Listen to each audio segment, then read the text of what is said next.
భోజన ప్రియులందరికీ స్వాగతం. ఈరోజు మనం చేసుకోబోయే రెసిపీ పాలక్ బిర్యానీ. దీన్ని మనం అన్నిటిలోకి కాంబినేషన్గా పేరప్ చేసుకోవచ్చు అన్నమాట. లైక్ నాన్ వెజ్లోకి తినొచ్చు, వెజ్ కర్రీస్లోకి కూడా తినొచ్చు. వెజ్ కర్రీస్ అయితే పన్నీర్ కుర్మా, మష్రూమ్ కర్రీ అవన్నీ అన్నమాట. ఇప్పుడు రెసిపీలోకి వెళ్ళిపోదాం. ఫస్ట్ బియ్యం తీసుకోవాలి.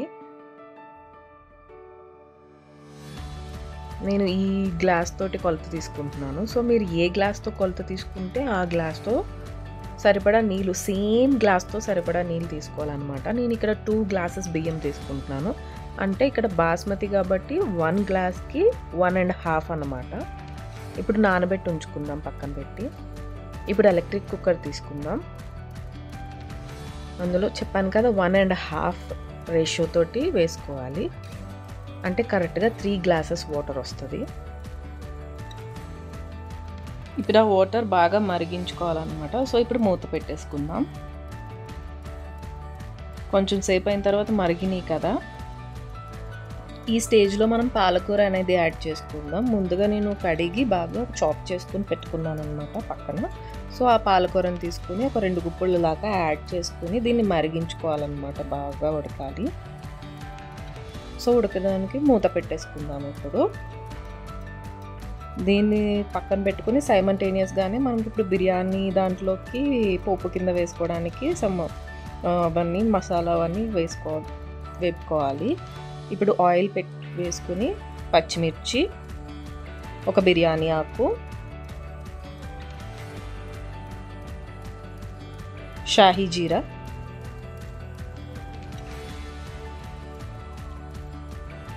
కసూరి మేతి,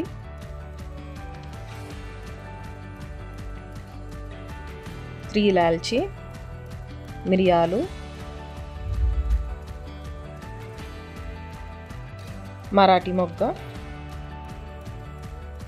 అనాస పువ్వు, పెద్ద ఇలాల్చి ఒకటి, పత్తర్ కా పూలు అంటారు, లేకపోతే రాతి పువ్వు అంటారు, అది కొంచెం, దాల్చిన చెక్క,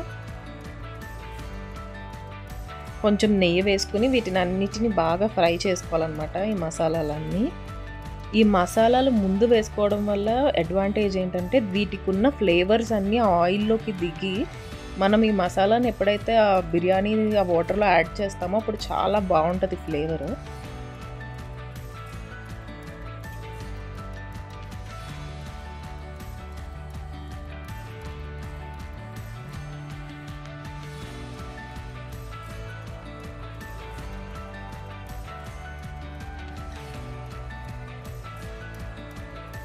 ఈ స్టేజ్లో మనం కొంచెం వెల్లుల్లిపాయ పేస్ట్,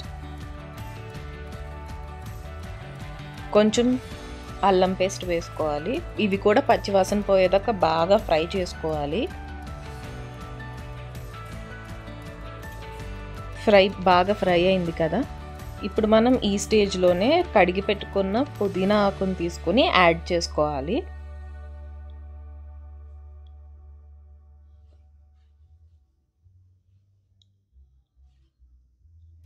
ఈ పుదీనాకు కూడా బాగా ఫ్రై చేసుకోవాలి. పుదీనా అనేది ఒక బిర్యానీకి ఒక మంచి ఫ్లేవర్ ఇస్తుంది అన్నమాట. సో మన పుదీనాకు కూడా రెడీ అయిపోయింది, అది కూడా ఫ్రై అయిపోయింది బాగా. ఇప్పుడు దీన్ని అంతటిని తీసుకుని వెళ్ళి ఇందాక మరుగుతుంది కదా పాలక్ వేసింది, దాంట్లో యాడ్ చేసుకోవాలి. మొత్తం పేస్ట్ అంతా ఆయిల్తో సహా యాడ్ చేసేయండి. సో ఆయిల్ ఫ్లేవర్ బాగుంటుందని చెప్పాను కదా, సో అందుకని ఆయిల్తో సహా మొత్తం అంతా యాడ్ చేయాలి.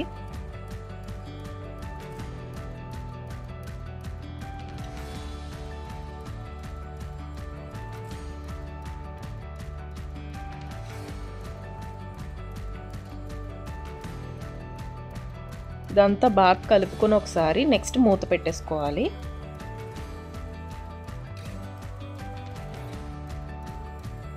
మొత్తం మరుగుతుంది కదా, చూసారు కదా. ఈ స్టేజ్లో మనం కొంచెం సాల్ట్ యాడ్ చేసుకోవాలి.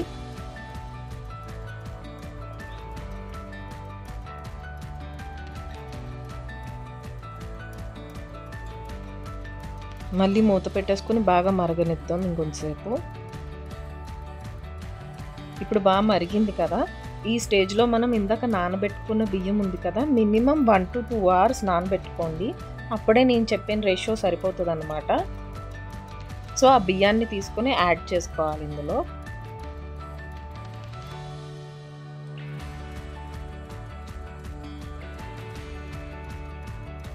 ఈ రేషియో తోటి బిర్యానీ అనేది చాలా పలుకుగా వస్తుంది.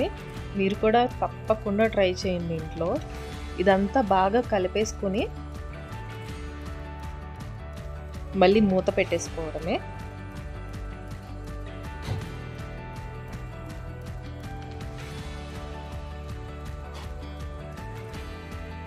అంతేనండి, మన బిర్యానీ రెడీ అయిపోయింది. చెప్పాను కదా పలుకులుగా వస్తుందని. చూసారు కదా ఎంత బాగా పలుకుగా వచ్చిందో, యూ షేప్లో అలాగా.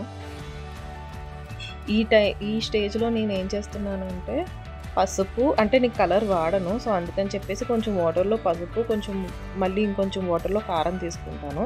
అలా కొంచెం హోల్స్ కింద చేసుకొని అది వేసేసుకోండి. అంటే ఎల్లో అండ్ రెడ్ కలర్ రావడానికి అనేసి అన్నమాట. ఇది కంప్లీట్లీ ఆప్షనల్.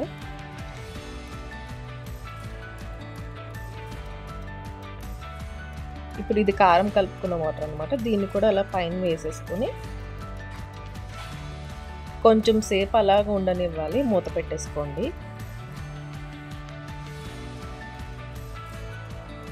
చూసారు కదా మొత్తం అంతా బిర్యానీ రెడీ అయిపోయింది. అదిగోండి న్యాచురల్గా కలర్ వచ్చింది బిర్యానీకి. సో మీరు కూడా ఆర్టిఫిషియల్ కలర్స్ వాడకుండా ఇలాగ ట్రై చేసి చూడండి ఒకసారి, చాలా బాగుంటుంది. దీన్ని మీరు అన్నిటిలోకి పేరప్ చేసుకుని తినచ్చు. నేను ఎక్స్ట్రా ఓన్లీ పాలకూర ఒక్కటే యాడ్ చేశాను ఇందులో. మీరు కూడా తప్పకుండా ట్రై చేసి ఎలా వచ్చిందో చెప్పండి. Thanks for watching. ఇట్లు మీ భోజన ప్రియ.